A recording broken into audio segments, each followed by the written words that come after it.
வணக்கம்.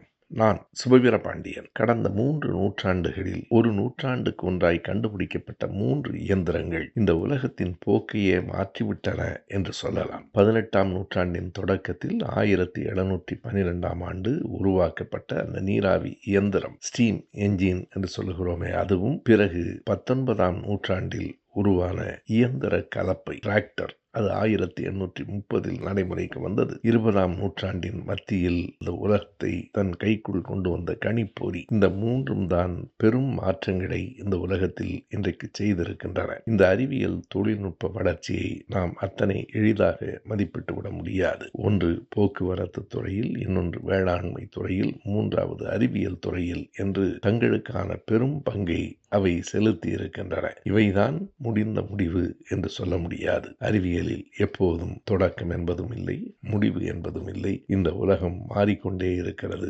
மாற்றங்களுக்கு இந்த அறிவியல் சாதனங்கள் காரணமாக இருக்கின்றன. மனிதன் சாகாத வரம் பெற்றவன் இல்லை. ஆனால் மனிதன் கண்டுபிடித்த இயந்திரங்களும் மனிதன் எழுதிய அறநூல்களும் தான் சாகா வரம் பெற்றவையாக இந்த உலகில் வாழ்கின்றன.